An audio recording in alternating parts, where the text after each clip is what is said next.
മുംബൈ മലയാളികളുടെ Christmas Sabarimala season Kerala യാത്ര പതിവ് പോലെ ദുരിതപൂർണ്ണമെന്ന് പാസഞ്ചേഴ്സ് അസോസിയേഷൻ. 60 ദിവസം മുമ്പ് ടിക്കറ്റ് ബുക്ക് ചെയ്താലും സീറ്റ് ഉറപ്പാക്കാൻ കഴിയാത്ത സ്ഥിതിയാണ്.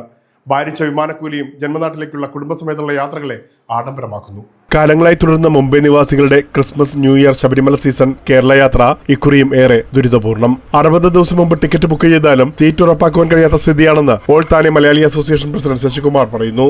ഇപ്പോൾ ശബരിമല ക്രിസ്മസ് സീസണിൽ ഒരു ടിക്കറ്റും അവൈലബിൾ അല്ല.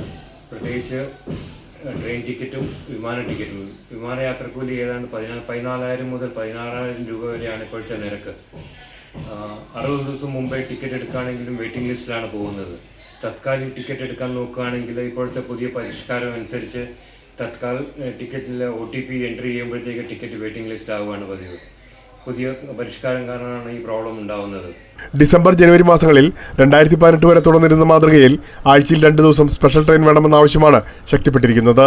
2 ഹോളിഡേ സ്പെഷ്യൽ ട്രെയിൻ ഓടിക്കൊണ്ടിരുന്നതാണ്. ഇപ്പോൾ അത് ടോട്ടലി നിർത്തലാക്കി. എന്തുകൊണ്ടാണ് നിർത്തലാക്കി എന്നുള്ള ഒരു വിവരവുമില്ല. അതുകൂടാതെ ചില ട്രെയിനുകളുടെ കോച്ചുകൾ വെട്ടിക്കുറയ്ക്കുകയാണ്. പുതിയ ട്രെയിനുകളുടെ കാര്യത്തിൽ കേരളത്തെ അവഗണിക്കുന്നതും ശശികുമാർ ചൂണ്ടിക്കാട്ടി. കേരളത്തിലെ ഡെവലപ്മെന്റ് ഒരുപാടായിട്ടുണ്ട്. കോട്ടയം വഴിയുള്ള പാത ഇരട്ടിപ്പിക്കൽ പൂർത്തിയായിട്ട് 2 വർഷത്തോളമായി. ഇതുവരെ ഒരു ട്രെയിൻ അതുവഴി പുതിയ ട്രെയിൻ കൊടുത്തിട്ടില്ല. മുംബൈ കേന്ദ്രമായി പ്രവർത്തിക്കുന്ന western India passengers association railway മന്ത്രിക്കും ബന്ധപ്പെട്ട വകുപ്പുകൾക്കും നിവേദനം നൽകിയെങ്കിലും നടപടി വൈകുകയാണ്.